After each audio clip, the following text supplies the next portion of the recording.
เป็นไปไม่ได้อะแดปเตอร์โอเวอร์โหลดเหรอวันแรกที่ฉันได้ขึ้นมาบนชั้นที่100เป็นครั้งแรกฉันได้สงสัยขึ้นมาว่านี่อยู่ในฝันร้ายจริงๆหรอและก็สงสัยอีกครั้งทำไมเจ้านั่นมันไม่ฆ่าฉันและฉันก็สงสัยอีกนี่มนุษย์อย่างฉันจำเป็นจะต้องพบโชคชะตาอย่างนี้หรอแก่นแท้ของโลกที่ถูกแยกออกจากกันและการพูดคุยก็ได้เริ่มขึ้นในที่สุดจำนวนความสงสัยของฉันมันได้ไปถึงจุดที่ฉันไม่มีความสงสัยอีกต่อไปแล้วแต่ถูกแทนที่ด้วยความเข้าใจ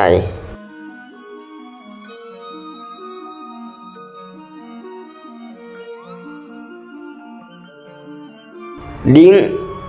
ข้อจำกัดได้ถูกถอดถอนออกชั่วคราว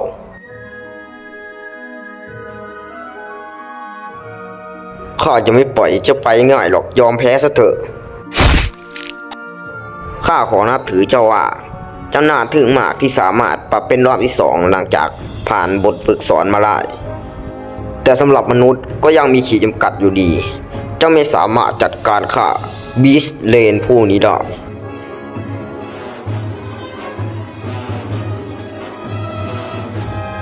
แล้วมันจะจบลงแค่ตรงนี้เหรอไม่หรอกมันยังมีหนทางอยู่95 96 97เจ้าจะต้องได้รับการเตรียมตัว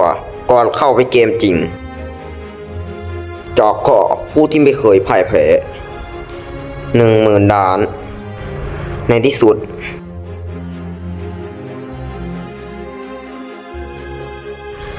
นี่มันเป็นไปได้ยังไงกันอย่างนั้นเองเหรอยา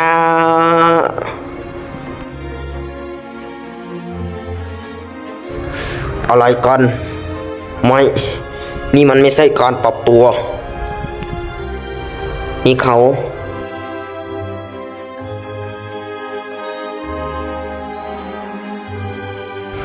เป็นผู้ตื่นรู้งั้นเหรอฉันจะพูดอีกครั้งมนุษย์ไม่ใช่สิ่งของที่พวกแกจะซื้อขายอย่างที่คิดพวกเราไม่สนใจว่าพื้นฐานที่แกให้มาเป็นเพราะความเมตตาหรืออะไรพวกเราไม่ใช่สินค้าที่แกจะตั้งราคาได้ฉันจะไม่ยอมทำตามที่แกต้องการเพราะฉันจะทำลายที่อย่างนี้แล้วขึ้นไปชั้นต่อไปแล้วก็จะขึ้นต่อไปเรื่อยๆแล้วก็เรื่อยๆแล้วก็ทำลายเศษเลนที่แกสร้างขึ้นมาข้อมูลผู้ใช้ชื่อคำถามสายาคำถามคลาสคำถามความสามารถพิเศษคำถามสกิลที่ครอบครองคำถามไม่นะได้โปรดหยุดเถอะมันไม่มีชั้นต่อไปอีกแล้วไม่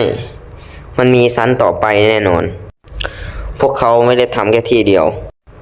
ชั้นที่78ชั้นที่66มันเป็นการสลักถึงความเจ็บปวดชั้นที่47ในท้ายที่สุดหอคอยแห่งฝันร้ายก็แค่จินตนาการชั้นแรกของปีศาจที่อยู่ชั้นบนสุดของต้นไม้แห่งภาพลวงตามันสามารถหาเจอได้ในส่วนต่างๆของหอคอยบนสุดของต้นไม้แห่งภาพลวงตาเนาะฉันมั่นใจว่านี่เป็นการเขียนถึงมันรักผู้สร้างหอคอยแห่งฝันร้ายนี่คือรากของต้นไม้แห่งภาพลวงตาใช่ไหม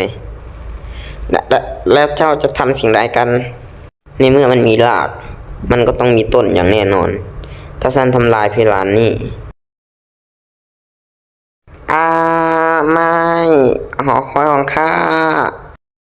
ระบบบทฝึกสอนถูกทำลายกำลังคำนวณเกิดข้อผิดพลาดระหว่างการคำนวณผิดพลาดในการคำนวณ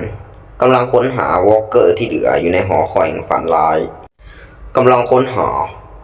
มีพบวอล์กเกอร์ที่เหลืออยู่ในหอคอยแห่งฝันร้ายไม่สามารถเคลียร์เกมได้ระบบเกิดข้อผิดพลาดระหว่างการคำนวณ